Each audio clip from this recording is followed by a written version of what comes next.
आज को 4 दिन है सारा देश में ट्रक चलाचल ठप। यह राज्य में बढ़वे लगी खाद्य सामग्री दर। अत्यावश्यक सामग्री को धर्मघटू बाद दि जाइए ट्रक आसुन स्थिति जटिल होउछि। पनीपरिबा और अन्य खाद्य सामग्री दर मात्राधिक बढ़िया जो खाउटी हैरान होउछन्ति। काली द्वितीया ओषा ओडियाक घरे घरे प्रस्तुत हुए द्वितीया घांट। एथिपाई दरकार पड़े नाना जातिर परिबा।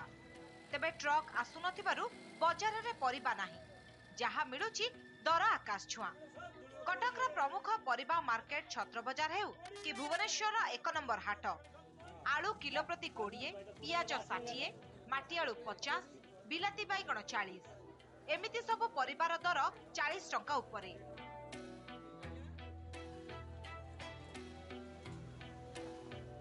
सेहीपरि अन्य खाद्य सामग्री दर भी बढ़िबारे लागिछि। बहुत बढ़ी जाउछि दर। से ट्रक स्ट्राइक पई त आउरी बेसी बढ़ी जाउछि। मध्यवित्त परिवार माने बेसी हैरान होचन्ते। ये धर्मघट भांगिला परे भी 2-3 दिन मझिरे जो गाड़ी आसिया को समय लागिवो से पर्यंत आउरी हैरान पड़िबो। जो माल सब अटकी रहिछि से दागी पचा हाउ पचे मार्केट रे अवेलेबिलिटी बढ़ी जीवो। एपटे पछको पछ लाइन ने छिड़ा होइचंती हजार हजार माल बोझी ट्रक। ए दृश्य बालेश्वर रेमुणा गोलेईर।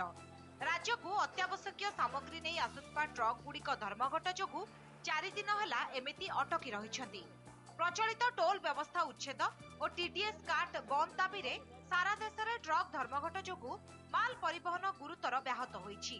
एडे ट्रक रे बोझेई होई रहितबा माल नष्ट होइजिबा नै चिंता रे व्यवसायी।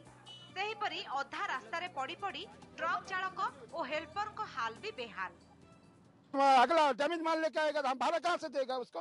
हैं? हम बोलेगा ट्रक वाला मरेगा, वो इन्हें ट्रांसपोर्ट वाला का बोलेगा कि हम माल पार्टी गाड़ी लेके आया डैमेज हम कहाँ से देगा? अभी 4 दिन से यही प्रॉब्लम है, खाना पीना सोना सब प्रॉब्लम हो गया। फिर भी आलू खराब हो गया। 4 दिन आ गया, 1 तारीख में 30 तारीख में लोड हो गया। ट्रक धर्मघट जोगु स्थिति जटिल होउतिले मध्य एहार समाधान नै कोनोसी आखिदृश्या पदक्षेप निया जाय नाही। बालेश्वर राजकिशोर बेहरा, कटक देवाशीष महांती और भुवनेश्वर अर्चना शतपथी रिपोर्ट ओटीवी।